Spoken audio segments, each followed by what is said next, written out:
Good morning बच्चों। Last class में हमने कुछ क्वेश्चन सॉल्व किए थे। किससे रिलेटेड? ऑर्डर फाइंड करने से related. Methods to determine order of a reaction, method of half life, Oxford isolation method और हिट एंड ट्रायल मेथड या फिर इंटीग्रेटेड रेट लॉ मेथड। ये हमने लास्ट क्लास में कर लिया था। प्रेशर वाले से रिलेटेड कुछ क्वेश्चंस और ये सब आज की क्लास में हमें स्टार्ट करना है। टेम्परेचर डिपेंडेंस रेट का, टेम्परेचर के ऊपर क्या डिपेंडेंस रहता है वो सब। और आप देख सकते हो ये reaction rate and rate law के बाद यही बनता है आपका second important topic from this chapter. हर साल क्वेश्चन आते ही हैं और अच्छे से आते हैं। ये भी नहीं कि गलती से एक आधा आ गया, काफी अच्छे से इससे रिलेटेड क्वेश्चंस पूछे जाते हैं केमिकल काइनेटिक्स के इस टॉपिक से, temperature dependence of rate of a reaction. तो इसकी आपको प्रैक्टिस करनी है अच्छे से, हाईली इंपॉर्टेंट टॉपिक आपके लिए ये बन जाता है। कल की क्लास में हम कैटलिस्ट और रेट लॉ एक्सप्रेशन करेंगे, तो वो तो इतना इंपॉर्टेंट है नहीं और एक क्लास में वो खत्म हो जाएगा। तो अब हम स्टार्ट करते हैं इफेक्ट ऑफ टेम्परेचर। तो पहली चीज है इसमें टेम्परेचर कोएफिशिएंट। अभी टेम्परेचर कोएफिशिएंट है क्या? पुराने जमाने में, मतलब जब प्रॉपर रिलेशन नहीं आया था कि रेट कांस्टेंट का और टेम्परेचर का रिलेशन क्या है, प्रॉपर जब नहीं आया था पूरा, उससे पहले ये चीज थी टेम्परेचर कोएफिशिएंट। टेम्परेचर कोएफिशिएंट को इन्होंने डिफाइन किया था rate constant at some t plus 10 degree Celsius upon rate constant at t degree Celsius. मतलब अगर कोई t टेम्परेचर पे रेट कांस्टेंट है और अगर कोई 10 डिग्री सेल्सियस हम उसका टेम्परेचर बढ़ा दें, तब जो रेट कांस्टेंट है उसकी वैल्यू क्या आती है? Almost 2 to 3 times for a reaction. Generally most of the reactions के लिए अगर हम 10 डिग्री टेम्परेचर बढ़ा दें तो रेट कांस्टेंट जो है 2 से 3 गुना बढ़ जाता है। ये चीज थी रेट कांस्टेंट, टेम्परेचर कोएफिशिएंट। लेकिन ये चीज उन्होंने देखी कि हर रिएक्शन के लिए ये वैलिड नहीं हो पा रही है, क्योंकि कुछ रिएक्शंस के लिए टेम्परेचर कोएफिशिएंट की जो वैल्यू थी ये 1 से कम आ रही थी। 1 से कम आने का मतलब क्या रहा होगा कि k at t plus 10 is less than at k at t। इस चीज को देख के अगर 1 से कम आ रही है तो इसका मतलब ये रिलेशन रहा होगा। मतलब क्या कह रहे हैं, अगर टेम्परेचर बढ़ा रहे हैं तो रेट कांस्टेंट जो है कम हो रहा है। मतलब टेम्परेचर बढ़ाने पे रेट कांस्टेंट कम हो रहा है किसी किसी रिएक्शन के लिए। फॉर एग्जांपल NO अगर O2 के साथ रिएक्ट करके नाइट्रोजन डाइऑक्साइड बनाती है, इसका जो रेट है वो टेम्परेचर बढ़ाने पे कम होता है। ये ऐसी एक रिएक्शन का एग्जांपल है। तो ये चीज उन्होंने बोला 2 to 3 टाइम्स वाली कि हर रिएक्शन के लिए वैलिड नहीं है। वी नीड समथिंग एल्स, कोई और रिलेशन हमें चाहिए जिसको हम करेक्टली पुट कर पाए, तो हम पूरा बता पाए ढंग से क्या रिलेशन है टेम्परेचर के साथ। तो उस रिलेशन पे बढ़ने से पहले एक आधे क्वेश्चन करेंगे टेम्परेचर कोएफिशिएंट से related. For a reaction temperature coefficient is equal to 2, then calculate k at 40 degree Celsius upon k at 25 degree Celsius. तो इन क्वेश्चंस को करने के लिए आप ये फॉर्मूला लगाओगे k2 by k1 इस टेम्परेचर कोएफिशिएंट की वैल्यू डेल्टा t, मतलब चेंज इन टेम्परेचर जो किया, डिवाइडेड बाय 10। ये 10 कहाँ से आया? क्योंकि हमने टेम्परेचर कोएफिशिएंट 10 डिग्री के चेंज से बताया था कि इतना चेंज होगा तो 2 टाइम्स बढ़ जाएगा 10 डिग्री के चेंज से। तो अगर 40 और 25 के बीच का हमें चेंज चाहिए, तो कितना चेंज है इसमें? 15 डिग्री सेल्सियस का। तो वही चेंज हम यहाँ पे पुट कर देंगे। तो k2 by k1 क्या हो जाएगा?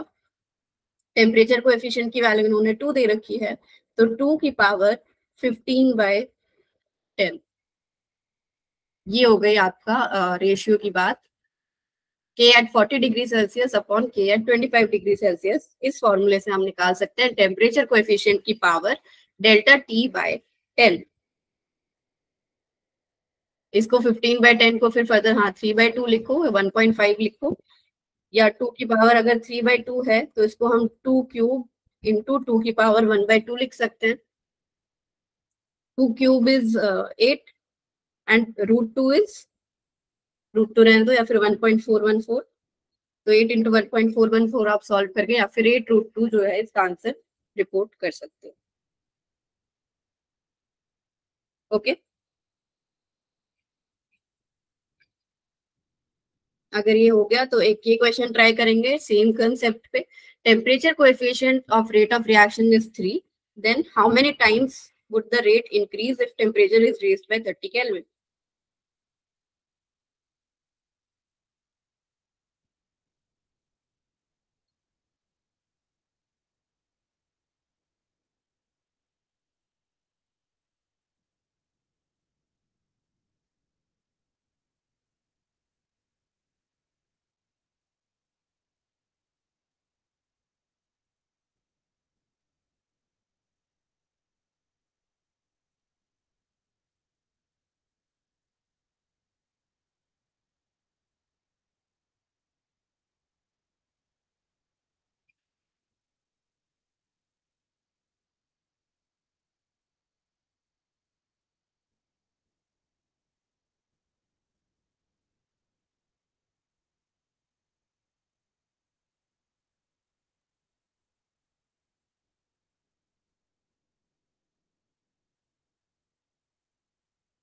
क्या आएगा इसका आंसर? टेम्परेचर कोएफिशिएंट इस बार 3 दे रखा है और ना कि 2, तो हमें 3 की पावर लेनी होगी डेल्टा टी बाय 10। क्या आएगा इसका आंसर बताओ? डेल्टा टी हो गया 30, राइट?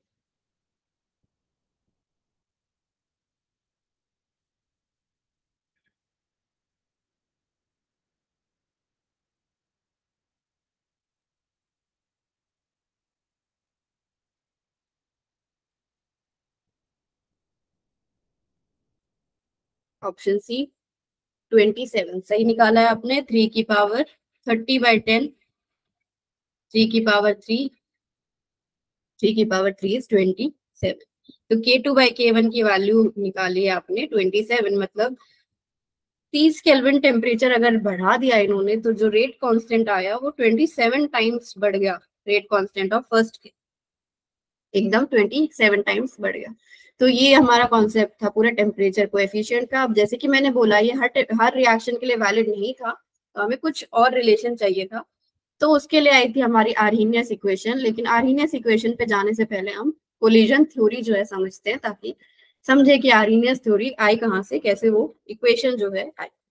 तो कोलिजन थ्योरी क्या है, ये कोलिजन थ्योरी क्या कहती है? नाम में क्या है? कोलिजन है। तो कोलिजन थ्योरी ने ये बोला कि अगर कोई केमिकल रिएक्शन हो रहा है तो वो कोलिजन की वजह से हो रहा है। किसके कोलिजन की वजह से? रिएक्टेंट मॉलिक्यूल्स के कोलिजन की वजह से। रिएक्टेंट मॉलिक्यूल्स जो है आपस में कोलाइड कर रहे हैं और उनके कोलिजन की वजह से कोई भी केमिकल रिएक्शन जो है वो टेक प्लेस कर रही है। तो इस थ्योरी का पहला पॉइंट क्या हुआ?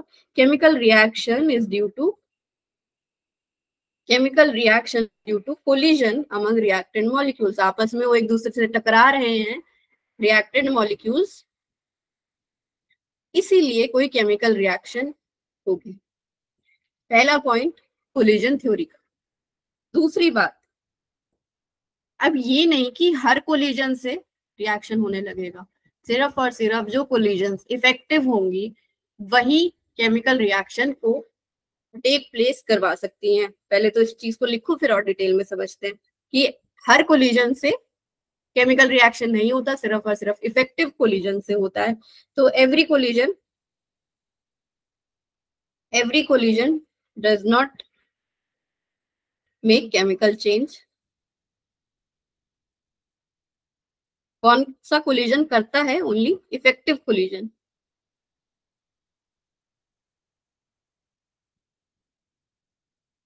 एक कोलिजन तो ये है कि आप पढ़ाई कर रहे हो, पढ़ाई करे जा रहे हो, वो हो गया आपका कोलिजन। पढ़ाई कर रहे हो आप, बुक्स के अंदर सर मार रहे हो अपना, दैट इज कोलिजन।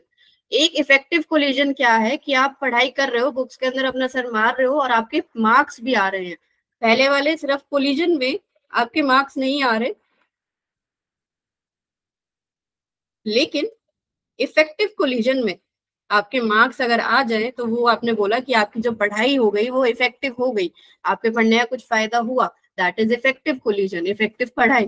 लेकिन वैसे कोलिजन्स क्या है कि आप वैसे ही सर मार रहे हो लेकिन आपके कोई मार्क्स नहीं आ रहे, तो उस चीज का कोई इफेक्ट नहीं हुआ, आपके पढ़ने का कोई फायदा नहीं हुआ। तो इफेक्टिव कोलिजन इज जब आपके मार्क्स आ रहे हैं। तो ऐसे ही क्या है कि अगर रिएक्टेंट मॉलिक्यूल्स इफेक्टिव कोलिजन करेंगे तो वो केमिकल रिएक्शन करा पाएंगे। अभी इफेक्टिव कोलिजन कब कर सकते हैं? ऐसे क्या चीजें हैं जो इफेक्टिव कोलिजन करवाती है? तो इफेक्टिव कोलिजन रिएक्टेंट मॉलिक्यूल्स को करने से पहले दो बैरियर्स जो है क्रॉस करने पड़ते हैं। कौन कौन से बैरियर? एनर्जी बैरियर और ओरिएंटेशन बैरियर। अब इन दोनों को डिटेल में समझेंगे। एनर्जी बैरियर और ओरिएंटेशन बैरियर अगर वो क्रॉस कर दें तो वो इफेक्टिव कोलिजन हम कहते हैं। इतना नोट डाउन हो गया?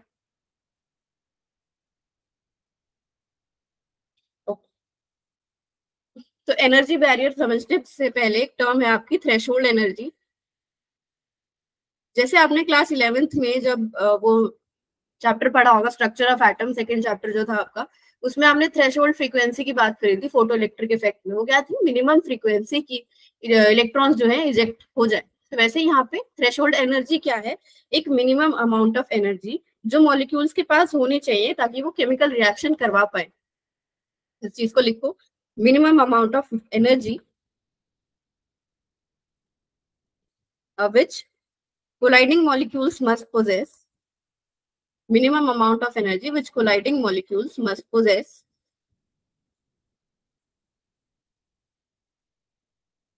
as to make chemical reaction to occur. Chemical reaction आपका हो जाए उसके लिए जो मिनिमम एनर्जी उन कोलाइडिंग मॉलिक्यूल्स के पास होनी चाहिए, that is threshold energy. Threshold का मतलब क्या होता है? एकदम दरवाजे पे जो हो, एकदम बाउंड्री पे जो हो, that is threshold energy, minimum energy.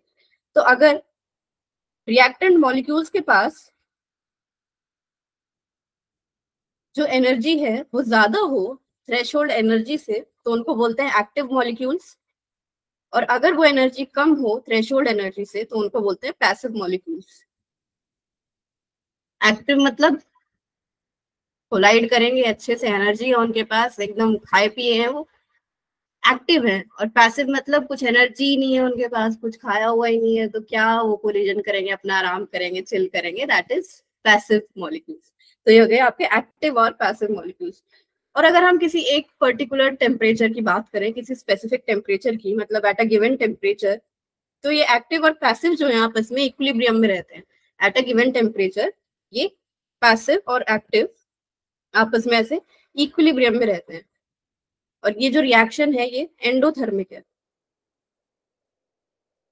तो अगर हम एंडोथर्मिक जो आपने इक्विलिब्रियम में पढ़ा था, अगर हम किसी एंडोथर्मिक में टेम्परेचर बढ़ा दें तो रिएक्शन फॉरवर्ड जाएगी या बैकवर्ड जाएगी? अगर किसी एंडोथर्मिक में हम टेम्परेचर बढ़ा दें तो रिएक्शन फॉरवर्ड जाएगी या बैकवर्ड जाएगी according to Lee शैटलियर्स principal?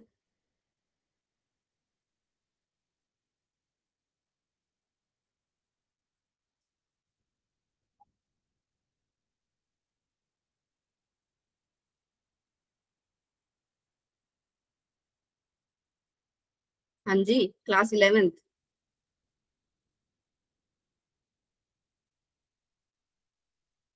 Endothermic का मतलब क्या है कि जो रिएक्शन हो रही है उसमें हीट जो है वो एब्जॉर्ब हो रही है, ये मतलब था एंडोथर्मिक का। तो ली शैटलियर्स प्रिंसिपल क्या कहता है कि इक्विलिब्रियम जो है वापस अचीव होना चाहेगा अगर आप इक्विलिब्रियम के साथ कोई छेड़छाड़ करोगे। तो अगर आप टेम्परेचर बढ़ाओगे यहाँ पे तो उस टेम्परेचर को कम करने के लिए जो रिएक्शन है वो फॉरवर्ड डायरेक्शन में जाएगी। ये था ली शैटलियर्स प्रिंसिपल फॉरवर्ड डायरेक्शन में एंडोथर्मिक के लिए। एक्सोथर्मिक के लिए बैकवर्ड डायरेक्शन में। एक्सोथर्मिक के मतलब क्या था कि हीट जो है रिलीज हो रही है आपकी। तो अगर हीट रिलीज हो रही है और आप उसको और हीट प्रोवाइड कर रहे हो, पहले ही वो गर्म है सिस्टम, आप उसको और गर्म कर रहे हो, तो इक्विलिब्रियम कोशिश करेगा कि मैं अपने आप को ठंडा कर लूं। ठंडा कैसे करेगा? बैकवर्ड जाके। यहाँ पे क्या है, आप वो जो है हीट एब्जॉर्ब कर रहे हैं लास्ट में। तो अगर आप टेम्परेचर बढ़ा रहे हो तो वो उसको ठंडा करने के लिए फॉरवर्ड डायरेक्शन में जाएगा, क्योंकि वो एंडोथर्मिक है। सामने अगर वो जा रहा है तो एंडोथर्मिक मतलब हीट जो है वो एब्जॉर्ब कर रहा है, तो जो आपने एक्स्ट्रा टेम्परेचर उसका बढ़ा दिया वो कोशिश करेगा मैं उसको कम कर दूं, तो इसलिए वो फॉरवर्ड डायरेक्शन में जाएगा। तो इसलिए जब हम टेम्परेचर अगर बढ़ाएंगे तो हमारे जो एक्टिव मॉलिक्यूल्स हैं वो बढ़ेंगे। Okay okay. अब एक बात आती है एक्टिवेशन एनर्जी की, जो आपके लिए सबसे इंपॉर्टेंट है। Activation energy. अब हो क्या रहा है, हमने कोलिजन की बात करी कि मॉलिक्यूल्स आपस में कोलाइड कर रहे हैं, तो कोलाइड होके हो क्या रहा है, कहीं पे बॉन्ड ब्रेकिंग हो रही है, कहीं पे बॉन्ड फॉर्मिंग हो रही है। तो बॉन्ड ब्रेकिंग के लिए आपको क्या चाहिए होगी? एनर्जी। तो जो कोलिजन हो रहा है जो रिएक्टेंट मॉलिक्यूल्स आपस में कोलाइड कर रहे हैं, उनके पास इतनी मिनिमम एनर्जी होनी चाहिए कि वो बॉन्ड जो है ब्रेक करवा सके. That energy is activation energy. इसको नेक्स्ट स्लाइड पे मैं लिखवाती हूँ. Energy of activation, the amount of energy required by reactant molecules, amount of energy required by reactant molecules so that their mutual collision, so that their mutual collision results in bond breaking.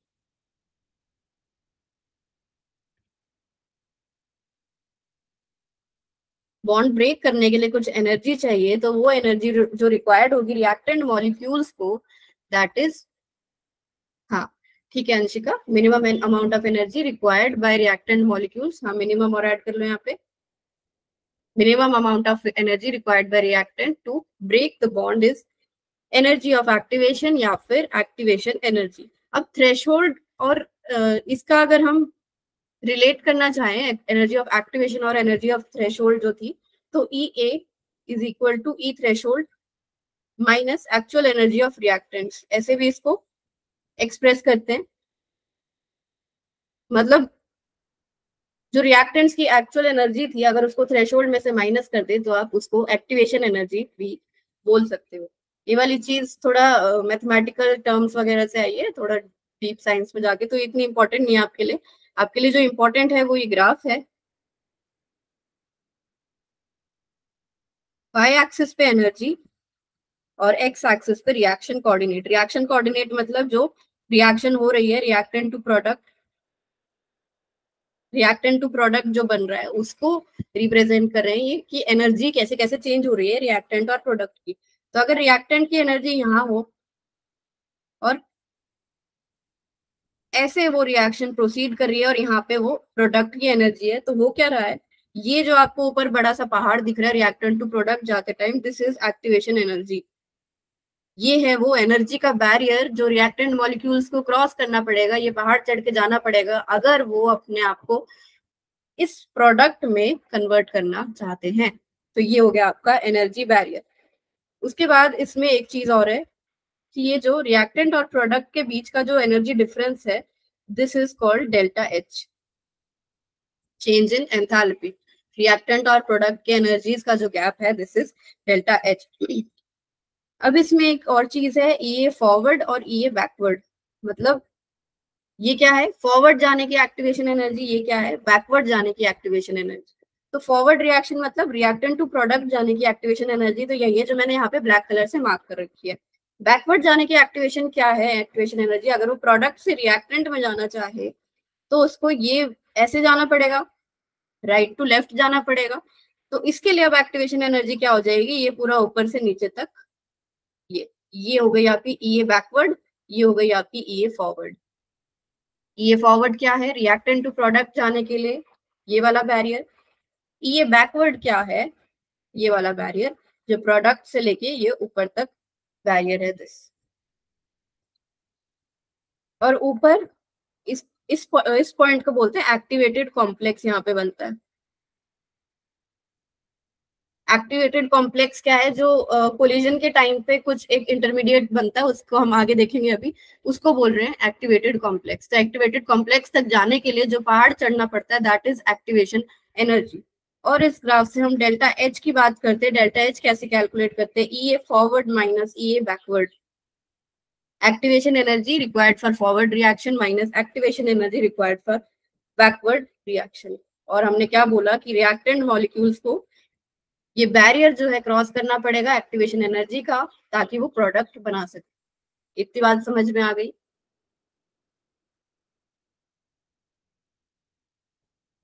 और इसमें एक ये और चीज miss हो गई, threshold energy. This is threshold energy. पूरा एकदम एनर्जी कोऑर्डिनेट के जीरो से लेके एक्टिवेटेड कॉम्प्लेक्स की तो जहां तक जो एनर्जी है, दिस इज ई ए या फिर activated sorry threshold energy. Green pen से जो मार्क करिए दिस. नेक्स्ट हम बात करते हैं कि ये जो हमने बनाया है reaction energy versus reaction coordinate, ये एक्सोथर्मिक और एंडोथर्मिक रिएक्शंस के लिए अलग अलग दिखता है, क्योंकि एक्सोथर्मिक और एंडोथर्मिक के लिए डेल्टा एच जो है अलग अलग होता है, एक के लिए पॉजिटिव होता है, एक के लिए नेगेटिव होता है। एक्सोथर्मिक के लिए डेल्टा एच पॉजिटिव होता है या नेगेटिव होता है? एक्सोथर्मिक के लिए डेल्टा एच पॉजिटिव होता है या नेगेटिव होता है?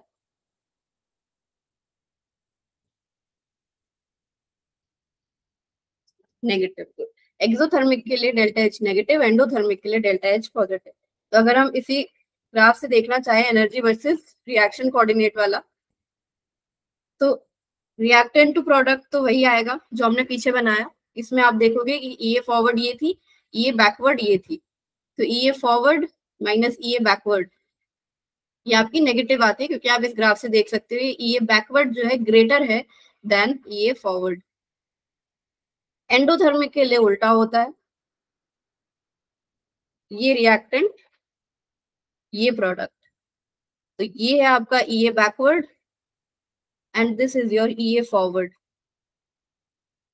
यहाँ पे आपका डेल्टा एच जो है E A forward minus E A backward, backward की कम है फॉरवर्ड की ज्यादा है, तो ये यहाँ पे पॉजिटिव आता है। ये आपका ग्राफ हो गया एक्सोथर्मिक के लिए और एंडोथर्मिक के लिए। ये रिएक्टेंट ये रिएक्टेंट।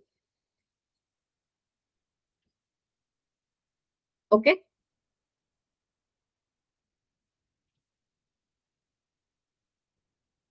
ठीक है। तो यहाँ तक आपकी बात थी एनर्जी बैरियर की। एनर्जी बैरियर क्या था? ये एक्टिवेशन एनर्जी। नेक्स्ट हम बात करते हैं ओरिएंटेशन बैरियर की।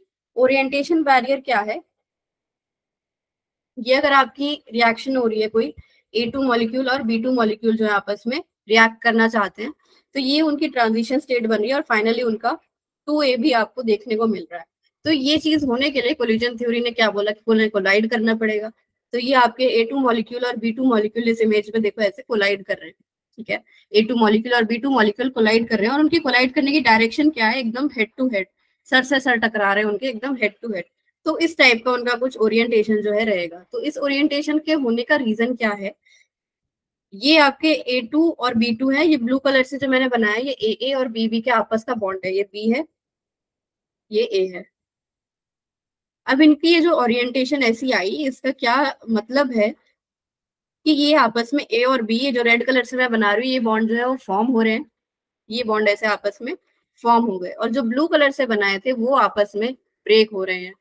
फिर से बोलूंगी, ये रेड वाले क्या है? बॉन्ड आपस में फॉर्म हो रहे हैं, ये ब्लू वाले बॉन्ड ब्रेक हो रहे हैं। ये रीजन है ओरिएंटेशन का कि प्रॉपर अगर ओरिएंटेशन होगी तभी तो बॉन्ड ब्रेक और बॉन्ड फॉर्म ढंग से हो पाएंगे। उसी को अगर आप इस ट्रांजिशन स्टेट में बोलो, या फिर इसी को बोलते हैं activated complex,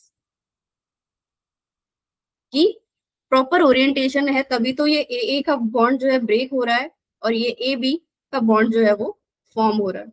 this bond is forming and this bond is breaking.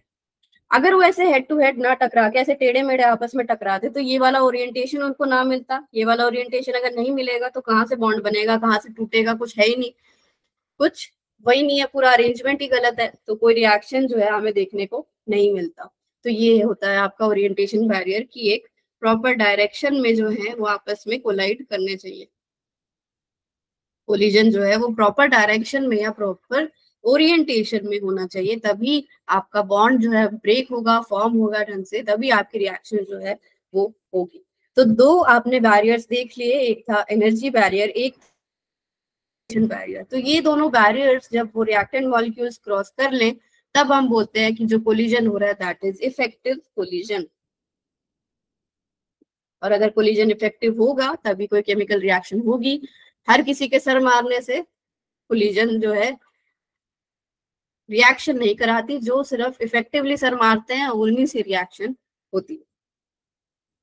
यहाँ तक क्लियर है सबको? ठीक है। अगली हमारी बात आती है कोलिजन फ्रीक्वेंसी की। तो फ्रीक्वेंसी आपको पता है कि किसी मतलब टाइम पीरियड के साथ कुछ रिलेशन हो रहा है। किस चीज का रिलेशन हो रहा है? कोलिजन की बात कर रहे हैं।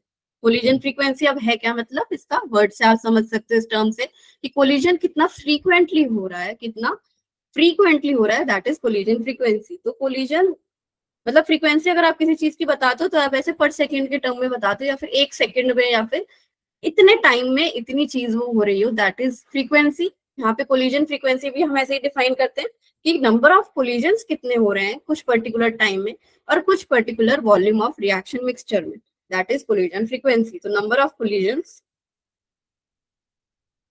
Taking place per second per unit volume of reaction mixture, उसको बोलते हैं कोलिजन फ्रीक्वेंसी। इसको डिनोट करते हैं जेड से, जेड से इसको डिनोट करते हैं और बोलते हैं कोलिजन फ्रीक्वेंसी।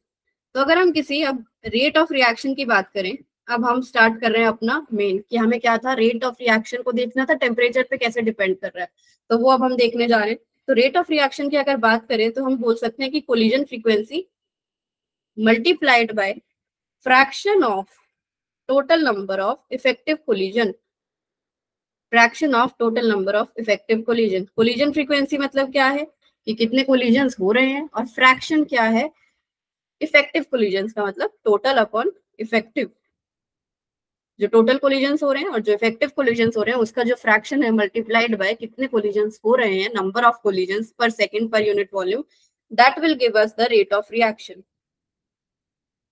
और इसमें क्या बात है कि जो इफेक्टिव कोलिजन होना चाहिए, जो मॉलिक्यूल्स जो कोलाइड कर रहे हैं उनकी जो काइनेटिक एनर्जी होगी, जो मॉलिक्यूल्स कोलाइड कर रहे हैं उनकी जो काइनेटिक एनर्जी होगी, that should be greater than या इक्वल टू एक्टिवेशन एनर्जी। जो मॉलिक्यूल्स कोलाइड कर रहे हैं उनकी जो काइनेटिक एनर्जी होगी कोलिजन की, that should be greater than और इक्वल टू एक्टिवेशन एनर्जी। ये एनर्जी बैरियर है। और क्या होना चाहिए, उनका जो ओरिएंटेशन है वो प्रॉपर होना चाहिए। ये मैं क्या डिफाइन कर रही हूँ इफेक्टिव कोलिजन को, कि काइनेटिक एनर्जी जो है एक्टिवेशन एनर्जी से ज्यादा होनी चाहिए और उनका जो ओरिएंटेशन है वो प्रॉपर होना चाहिए कोलिजन का। ये थी बात रेट ऑफ रिएक्शन की। तो ये चीजें अप्लाई करके मैक्सवेल ने एक ग्राफ बनाया, मैक्सवेल डिस्ट्रीब्यूशन। आपने क्लास 11th में गैसियस स्टेट पढ़ा था, स्टेट्स ऑफ मैटर चैप्टर जो था क्लास 11th में पढ़ा था, या आपके टाइम तक वो कट चुका था? पढ़ा था। वहां आपने एक मैक्सवेल डिस्ट्रीब्यूशन कर्व भी पढ़ा होगा, वेलोसिटी और फ्रैक्शन ऑफ मॉलिक्यूल्स के बीच। वैसे ही मैक्सवेल डिस्ट्रीब्यूशन हम यहाँ बनाते हैं ऐसा। ये फ्रैक्शन ऑफ मॉलिक्यूल्स आप देख सकते हो, ये वाई एक्सिस पे क्या है फ्रैक्शन ऑफ मॉलिक्यूल्स और एक्स एक्सिस पे क्या है एनर्जी। अब ये दो अलग अलग टेम्परेचर्स के लिए ये बनाया हुआ है T1 और T2 के लिए। तो T2 is greater than T1 है, यहाँ पे हायर टेम्परेचर है T2 वाला।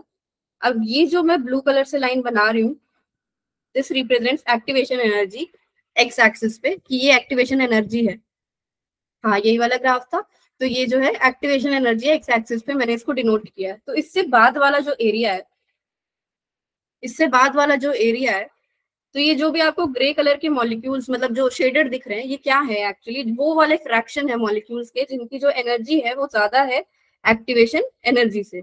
यही बात करी थी that energy should be kinetic energy should be greater than और इक्वल टू एक्टिवेशन एनर्जी। अब काइनेटिक एनर्जी की बात क्यों कर रहे हैं, क्योंकि वो आपस में कोलाइड कर रहे हैं, मूव कर रहे हैं इसलिए। तो ये ग्रे वाले वो मॉलिक्यूल्स हैं जिनकी एनर्जी ज्यादा है एक्टिवेशन एनर्जी से। ये वाला है T2 के लिए और ये वाला है T1 के लिए। तो इसको मैं एक बार वाई एक्सिस तक लेके जा रही हूँ।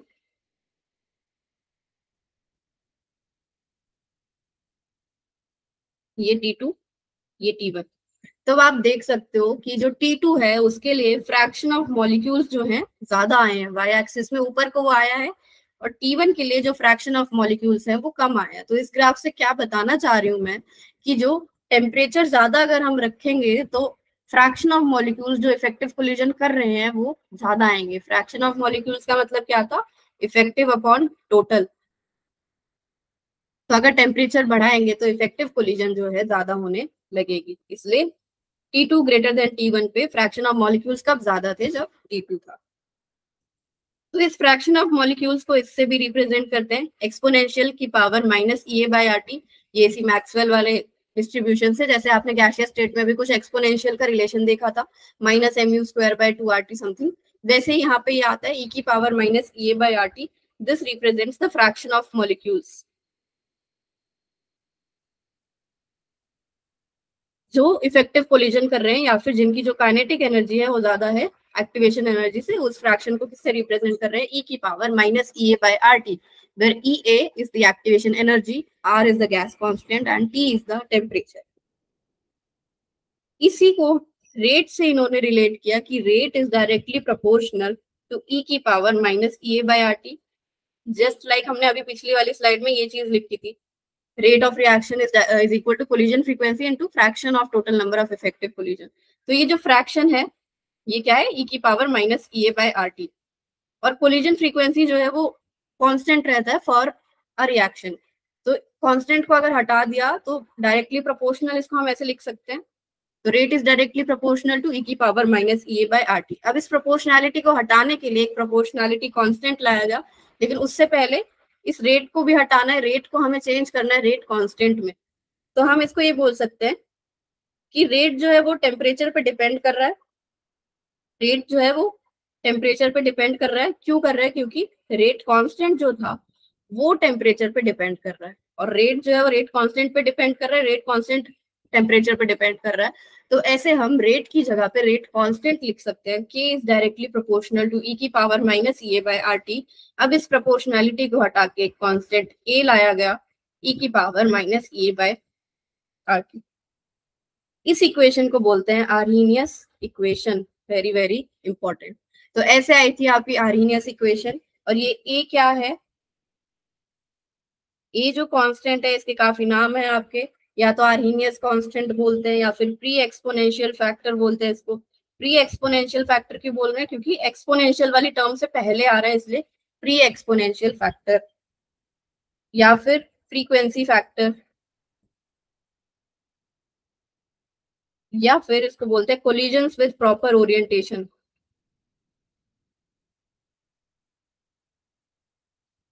जो प्रॉपर ओरिएंटेशन वाले कोलिजन्स है उसको रिप्रेजेंट कर रहा है, या फ्रीक्वेंसी फैक्टर, या फिर प्री एक्सपोनेंशियल फैक्टर, या फिर आर्हीनियस कांस्टेंट। ये सारे नाम जो है इस ए को दे रखे हैं। तो ये आ गई आपकी आर्हीनियस इक्वेशन। इस इक्वेशन से हम ढंग से बता सकते हैं टेम्परेचर का क्या रोल रहेगा, रेट कांस्टेंट पे चेंज होगा, कम होगा या बढ़ेगा। तो टेम्परेचर कोएफिशिएंट से बहुत ज्यादा अच्छी हमारे पास इक्वेशन आ गई, क्योंकि टेम्परेचर कोएफिशिएंट में उन्होंने बस ऐसे डायरेक्टली बोल दिया कि 10 डिग्री बढ़ाने पे 2 से 3 टाइम्स बढ़ जाते हैं सारी रिएक्शंस का, बट वो सारी रिएक्शंस पे एप्लीकेबल नहीं थी। लेकिन ये जो है आपकी सारी रिएक्शंस पे एप्लीकेबल रहेगी, a⁻−EA/RT। और इसको लिखते टाइम आर्हीनियस ने क्या अज्यूम किया था, आर्हीनियस जो साइंटिस्ट था उसने क्या अज्यूम किया था कि A and EA are independent of temperature. तो अगर आपका ये डायरेक्ट कंसेप्चुअल क्वेश्चन आ जाए कि क्या उसने अज्यूम किया था independent of temperature, then the answer will be A and EA। Activation energy वैसे डिपेंड करती है टेम्परेचर पे, लेकिन आर्हीनियस ने क्या अज्यूम किया था कि it is independent of temperature. तो यहाँ तक हो गई आपकी आर्हीनियस इक्वेशन। अब बस हम इसकी एक एलन के टर्म्स में और इसको लिख लिया यहाँ तक। ओके, तो अब इसको बस हम इंटीग्रेटेड फॉर्म भी बोलते हैं, या फिर k is equal to a⁻−EA/RT। दोनों तरफ नेचुरल लॉग लेके ln k is equal to ln a minus EA/RT। इसको बोलते हैं integrated form of Arrhenius equation. ये भी बहुत इंपॉर्टेंट है। और इस इक्वेशन के ऊपर ये y is equal to c mx, y is equal to mx plus c का ग्राफ बनता है ln k और 1/t के बीच। 1/t के बीच अगर बनाएंगे तो ये जो EA/R वाली टर्म है ये स्लोप पे चली जाएगी। स्लोप आप देख सकते हो नेगेटिव है, और ये हो गया आपका इंटरसेप्ट जो पॉजिटिव है, तो इंटरसेप्ट यहाँ पे स्लोप आ गई आपकी -EA/R, और इंटरसेप्ट आ गया आपका ln ऑफ k। और इसमें एक चीज, अगर हम T1 टेम्परेचर की बात करें तो T1 टेम्परेचर पे कुछ K1 है रेट कांस्टेंट 1, कुछ T2 टेम्परेचर पे रेट कांस्टेंट 2 है K2।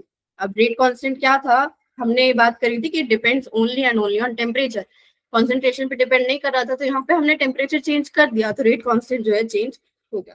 तो इन दोनों को हम रिलेट कर सकते हैं अगर हम इसमें इनकी वैल्यू पुट करें अलग अलग कि ln k1 is equal to ln a minus e by R t1, और फिर एक बार t2 और k2 वैल्यू पुट करी, बाकी चीजें तो सेम है, ln a सेम है, e सेम है, r सेम है, टेम्परेचर सेम है, सिर्फ क्या क्या चेंज है, सॉरी टेम्परेचर अलग है, सिर्फ और सिर्फ क्या चेंज है, रेट कांस्टेंट और टेम्परेचर। तो दोनों को इसमें पुट करके अगर हम सब्ट्रैक्ट कर दे दोनों इक्वेशंस को तो हमें फाइनली ये वाली इक्वेशन मिलती है, ln k2 by k1 is equal to ea by r 1 by t1 minus 1 by t2। ये इक्वेशन हमारी निकल के आती है। कहां से आई? इस वाली इक्वेशन में हमने वैल्यू पुट करी, दो इक्वेशंस बनाई, दोनों को सब्ट्रैक्ट कर दिया, उसके बाद हमें ये प्रॉपर्टी पता है लॉग की, ln a minus ln b is equal to ln a by b। उसको यूज करके हम इसको ऐसे लिख सकते हैं, ln k2 by k1 is equal to ea by r 1 by t1 minus 1 by t2। तो एक बात ये हो गई। दूसरी बात ये हो गई, एक तीसरी बात, अगर टेम्परेचर इनफाइनाइट को अप्रोच करे, इतना टेम्परेचर बढ़ा दो अगर कि इनफाइनाइट को अप्रोच करे,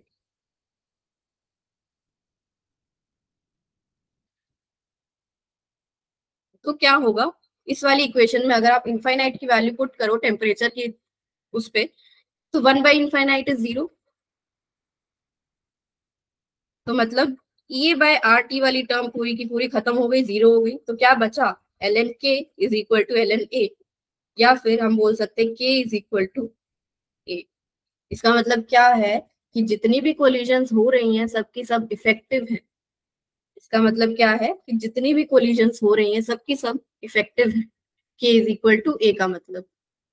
तो अगर टेम्परेचर इतना बढ़ा दो कि इनफाइनाइट को अप्रोच करने लगे, तो के जो है वो ए को अप्रोच करने लगेगा, या फिर जो रेट कांस्टेंट है वो पूरा का पूरा फ्रीक्वेंसी फैक्टर के बराबर हो जाएगा।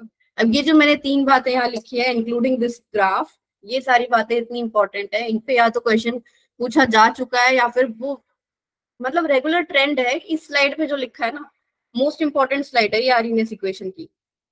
जितना भी कुछ लिखा है इस पे क्वेश्चंस हर बार पूछे जा चुके हैं। ग्राफ पूछ लेते हैं डायरेक्टली, या स्लोप पूछ लेते हैं, स्लोप दे देते हैं, ये पूछ लेते हैं, ये सारे टाइप के क्वेश्चंस हम करेंगे। तो यहाँ तक इस स्लाइड पे जो लिखा है उसको एकदम स्टार मार्क कर लेना अपनी अपनी नोटबुक्स में भी। ये पूरा पार्ट था आपका आर्हीनियस इक्वेशन का। अब बस हमारी क्वेश्चन प्रैक्टिसिंग बची है। यहाँ तक हो गया सबका डन।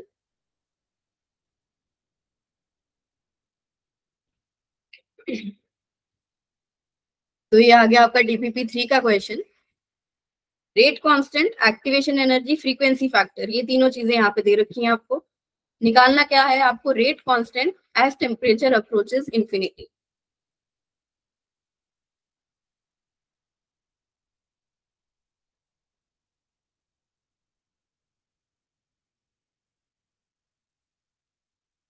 क्या आंसर हो जाएगा इसका?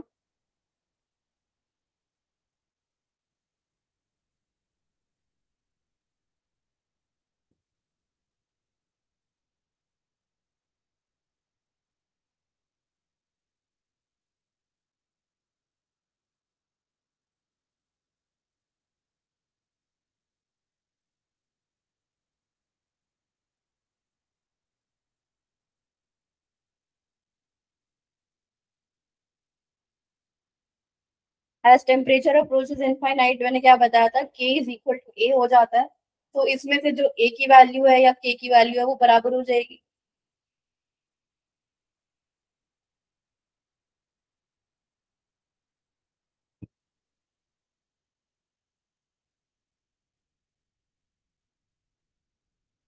k किसके बराबर हो जाएगा? a के बराबर। a की वैल्यू क्या है अब बताओ, क्या हो जाएगा rate constant? Option B, a की वैल्यू फ्रीक्वेंसी फैक्टर की वैल्यू है 6 इंटू 10 की पावर 14, ऑप्शन बी। गुड।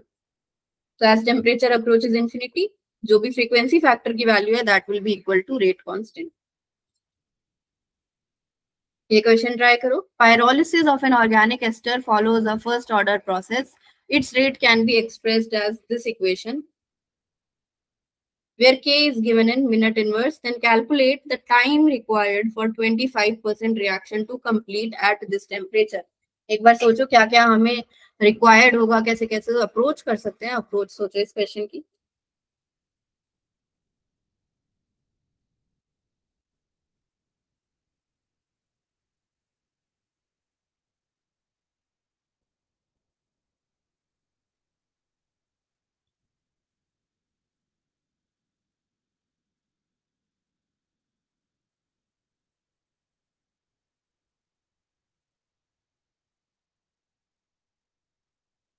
आप मेरे को बता भी सकते हो अनम्यूट करके या फिर चैट में लिख के कि क्या सोच रहे हो अप्रोच।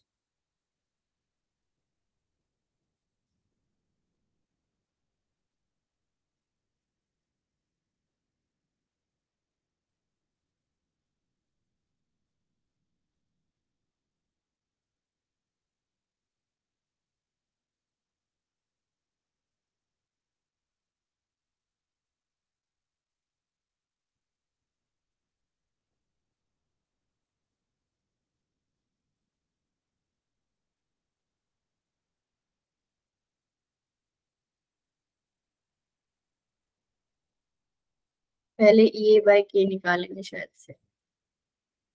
ठीक है बच्चे, एक बार मेरी बात सुनो। आपको अगर अप्रोच सोचनी है, क्वेश्चन में आपको निकालना क्या है वो देखोगे पहले। Calculate the time required for 25% reaction to complete. ठीक है, टाइम आपको निकालना है। ऑर्डर आपको दे रखा है फर्स्ट ऑर्डर। तो फर्स्ट ऑर्डर के लिए आप टाइम कैसे निकाल सकते हो? अगर आपको पता है कि 25% रिएक्शन कंप्लीट हो रही है, तो आप टाइम कैसे निकालते थे फर्स्ट ऑर्डर के लिए? वो इक्वेशन याद है आपको?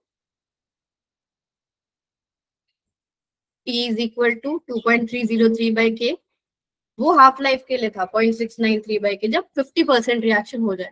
लेकिन यहाँ पे कितनी हो रही है? 25%। तो उसके लिए हम कैसे टाइम निकालते थे? 2.303 बाई के लॉग ए नॉट बाई ए, ये यूज करते थे।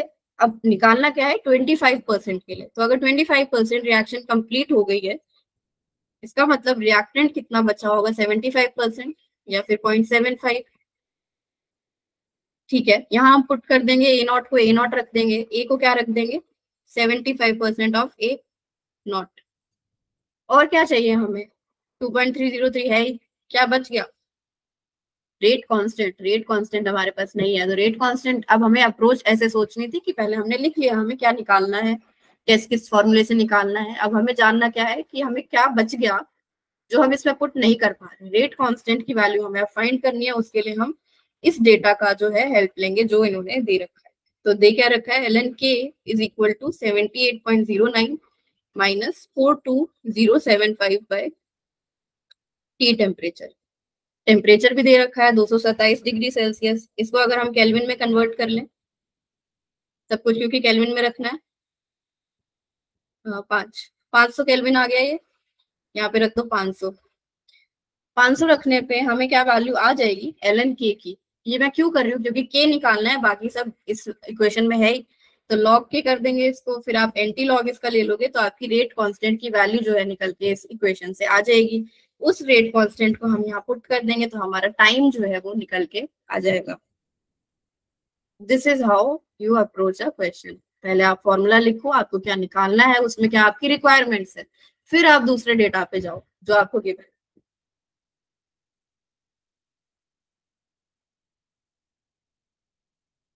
तो इसका जो कैलकुलेशन वाला पार्ट है आप ट्राई कर लेना, इसका आंसर आएगा 122.6 मिनट्स। जो मेरे पास आंसर किया है उसमें इसका 122.6 मिनट्स इसका आंसर दिया हुआ है टाइम का। कैलकुलेशन पार्ट आप इसको ट्राई कर लेना। अभी हम आगे चलते हैं बाकी क्वेश्चन पे। ये वाला क्वेश्चन ट्राई करो। For a gaseous reaction A to products, half life of first order decomposition is 150 minutes. ये हाफ लाइफ दे रखी है, ये एक्टिवेशन एनर्जी दे रखी है। Then what fraction of molecules at 400 kelvin have sufficient energy to give the products. क्या पूछ लिया? Fraction of molecules. क्या निकालने को बोल रहा है ये इनडायरेक्टली हमें?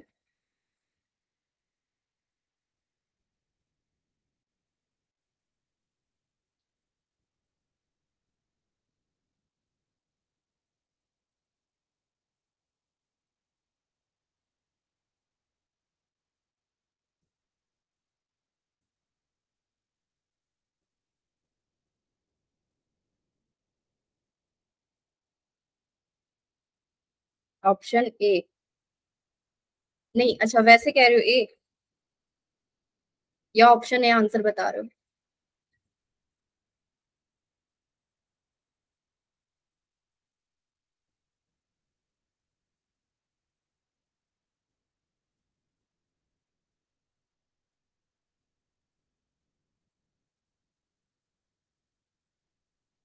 Yes ma'am, fractional.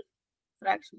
हाँ ठीक है, मतलब वही बात है, अगर आपका ऑप्शन ए आंसर आ रहा है तो ठीक है, ऑप्शन ए ही आंसर आएगा। कैसे? हमने क्या बोला था, फ्रैक्शन ऑफ मॉलिक्यूल्स को हम रिप्रेजेंट करते हैं ई की power minus E A by R T से, या फिर इसको ऐसे लिख लो, 1 ई की power E A by R T. इस चीज को कैलकुलेट करके हमारा आंसर जो है आएगा। अब इन्हें कुछ वैल्यू देनी चाहिए थी, मतलब एक्सपोनेंशियल ऐसे तो सॉल्व कर नहीं सकते, तो कुछ ई की पावर में कुछ देना चाहिए था हेल्प के लिए। तो हमें इसमें से क्या क्या दे रखा है, एक्टिवेशन एनर्जी हमारे पास है ही 65 किलो जूल पर मोल, इसको जूल में कन्वर्ट कर लेंगे, जूल पर मोल में रखेंगे। और क्या क्या है, टेम्परेचर है 400 केल्विन, टेम्परेचर हो गया, ये हो गया। आर की वैल्यू क्या पुट करते हैं, 8.314 जूल पर मोल पर केल्विन। तो इसको सॉल्व करके जो है आपका आंसर आ जाएगा ऑप्शन ए। तो इसके लिए आपको कैलकुलेटर चाहिए था, वरना कुछ इन्हें वैल्यू देनी चाहिए थी यहाँ पे एक्सपोनेंशियल सॉल्व करने के लिए। ओके। तो अगर फ्रैक्शन ऑफ मॉलिक्यूल्स आपको निकालने के लिए बोले तो आपको क्या फाइंड करने के लिए वो बोल रहा है, ई की power minus A by R T. और अगर मैं आर्हीनियस लिखूं यहाँ पे, के इज इक्वल टू ए की पावर ये है आर्हीनियस। तो इस चीज को निकालने के लिए हम rate constant bye frequency factor भी निकाल सकते थे, अगर वो हमें इन दोनों की वैल्यू जो है वो देता, लेकिन इसने हमें एक्टिवेशन एनर्जी और टेम्परेचर दिया, इसलिए हम इस चीज को निकाल रहे हैं। वरना ये चीज किसके इक्वल है, के बाय ए के। तो वो चीज अगर हमें दे रखी हो, रेट कांस्टेंट और फ्रीक्वेंसी फैक्टर, तो भी हम फ्रैक्शन ऑफ मॉलिक्यूल्स निकाल सकते हैं, सिंपली के बाय ए निकाल। Next question, activation energy of forward reaction is this, delta H is this, then what is the activation energy for reverse reaction?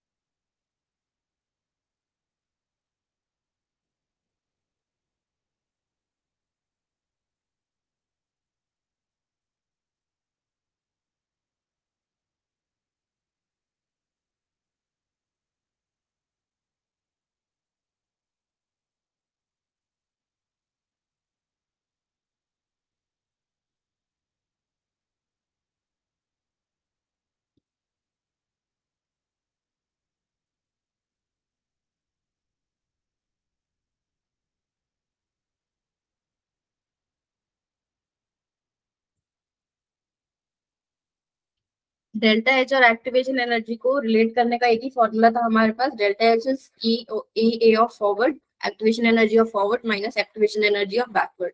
तो इसमें वैल्यूज पुट करके एनर्जी ऑफ बैकवर्ड निकालना है, तो कितनी आ जाएगी,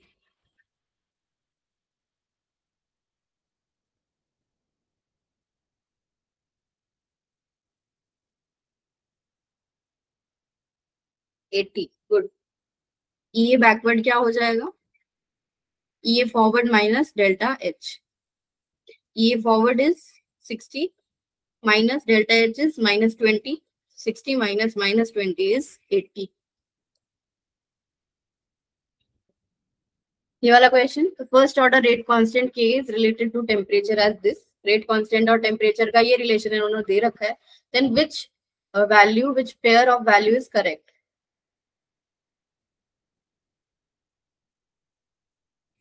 ये इक्वेशन जो इन्होंने दे रखी है हमें, ये हमें देखी देखी लग रही होगी थोड़ी सी। हमने किया था L N K is equal to L N A minus E A by R T. ये उससे थोड़ी देखी देखी लग रही है, बस यहाँ पे क्या है, लॉग दे रखा है इन्होंने, तो हम लॉग में इसको कन्वर्ट कर लेंगे अपनी वाली को। तो लॉग के कैसे करेंगे, 2.303 log K is equal to 2.303 log A minus E A by R T. अब यहाँ पे 2.303 नहीं है, तो हमें हटाना होगा, कैसे हटाएंगे, डिवाइड करके। तो log K is equal to log A minus E A upon 2.303 R T. इस इक्वेशन को भी आप याद रख सकते हो, log k is equal to log a minus e upon 2.303 rt। अब ये इक्वेशन हमारी जो दोनों गिवन है ये एक जैसी बन गई है। अब हमें कंपेयर करना इजियर रहेगा, कंपेयर करके अब आंसर बताओ।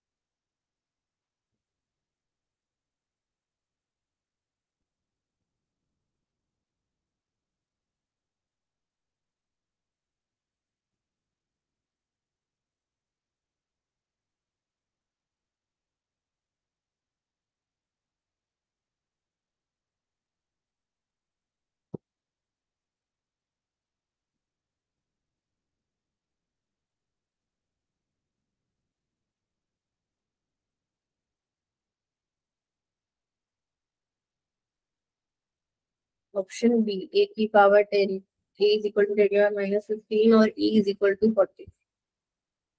आंसर की में इसका ऑप्शन ए दे रखा है 10 की पावर 15। देख लेते हैं कैलकुलेशन, शायद आंसर गलत हो। तो इसको अगर हम कंपेयर करेंगे तो log a इज 15।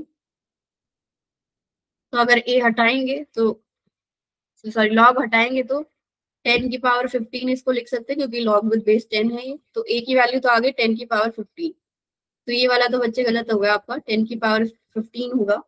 ये नेगेटिव तब लेते हैं अगर ये होता log a is equal to -15, अगर होता तब लेते हैं ये कि a इज इक्वल टू 10 की पावर -15। वरना जो मतलब साइन है उसके साथ ही पुट करते हैं 10 की पावर को। तो ए हो गया आपका 10 की पावर 15। अब निकालना है एक्टिवेशन एनर्जी। तो -EA/2.303 RT is equal to -10 की पावर 6/T। टी कैंसिल हो गया।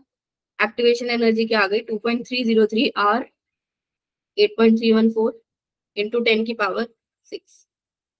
इसको सॉल्व करके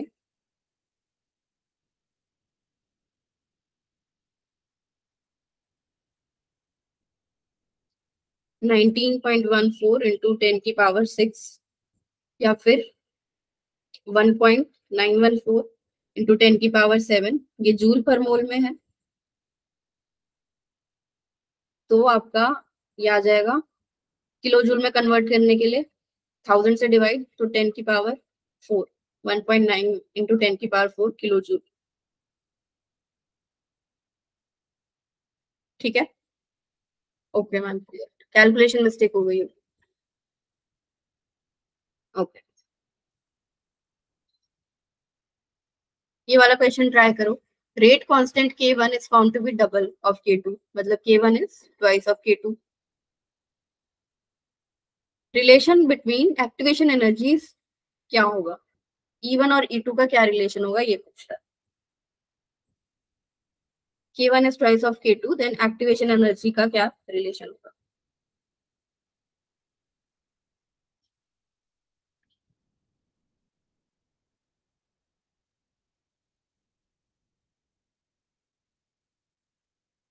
थोड़ा सा आपको मैथ्स लगा के इसको सोचना है। आर्हीनियस इक्वेशन से K is equal to A की power minus A by RT। थोड़ा सा ये सोचो कि अगर रेट कांस्टेंट ज्यादा होगा तो एक्टिवेशन एनर्जी पे क्या फर्क पड़ेगा।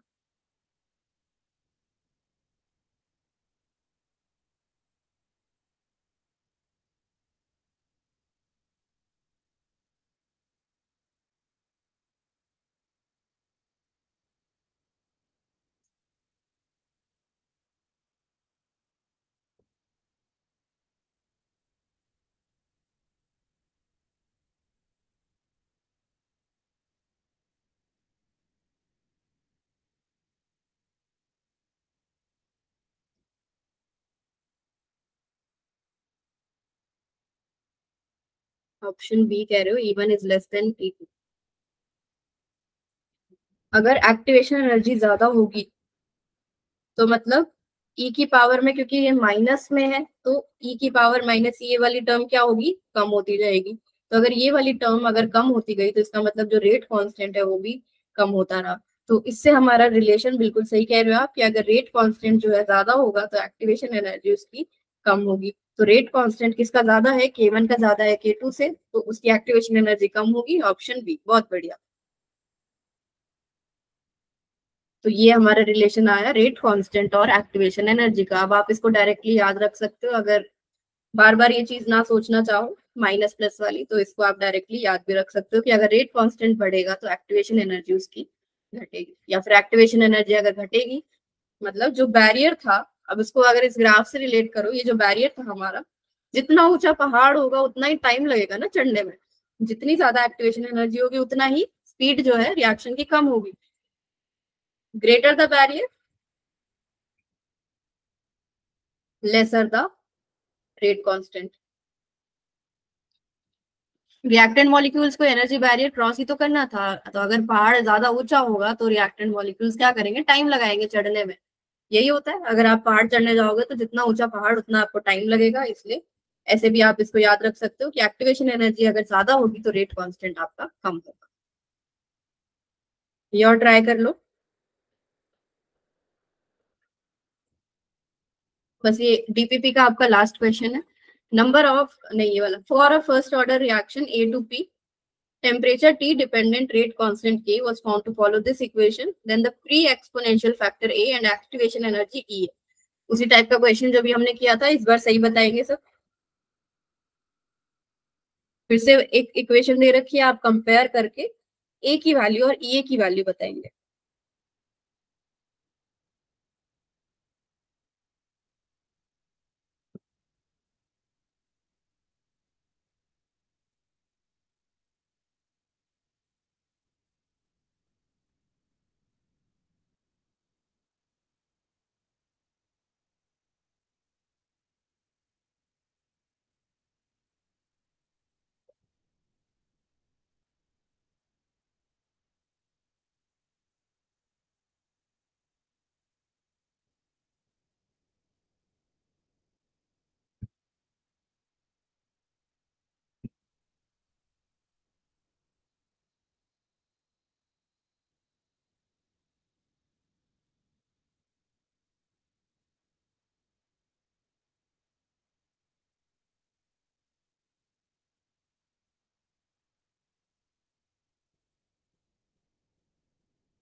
क्या आ रहा है आंसर?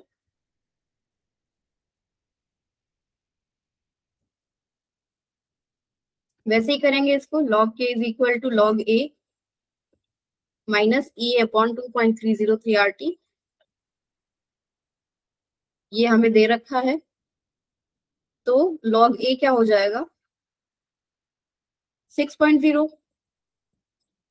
तो a क्या हो गया? 10 की पावर 6। तो ये वाला ऑप्शन गलत हो गया। अब ये तीन ऑप्शन हमारे पास बचे, तो हम कैलकुलेट कर लेते हैं एक्टिवेशन एनर्जी। तो activation energy E upon 2.303 RT is equal to 2000 upon T. तो ये क्या आ गया? 2000 इंटू 2.303 इंटू 8.314। ऑप्शन सी कह रहे हो? और 38.3, एक बार मैं इसको देख लेती हूँ मल्टीप्लाई करके।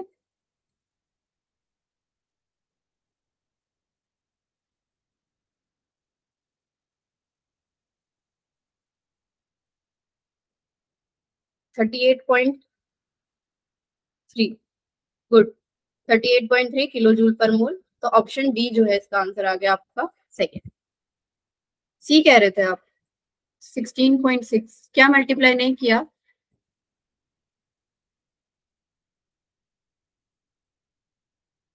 क्या मल्टीप्लाई नहीं किया जो 16.6 आया आपका?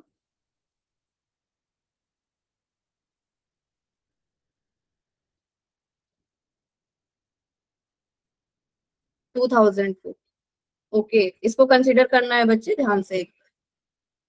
ठीक है, तो आज की क्लास यहीं तक रखते हैं। बाकी कुछ पीवाई क्यूज है, वो हम नेक्स्ट क्लास में कंटिन्यू करेंगे। और उसके बाद कैटलिस्ट वाला पार्ट और रेट लॉ थोड़ा लिखने वाला, रेट एक्सप्रेशन वाला, रेट डिटरमाइनिंग स्टेप से जो रिलेट करते हैं वो वाला पार्ट आपका कल हो जाएगा थोड़ा सा ही है। और ये पीवाई क्यूज हम कल ट्राई कर लेंगे। तो आज की क्लास के लिए इतना ही। और होमवर्क टिप भी मैं इसके रिलेटेड शेयर कर दूंगी, वो आप कर लेना। तो आपकी आर्नियस की अच्छे से प्रैक्टिस हो जाएगी, जो कि इंपॉर्टेंट भी है क्योंकि आपका ये बहुत ज्यादा पूछा जाने वाला टॉपिक है।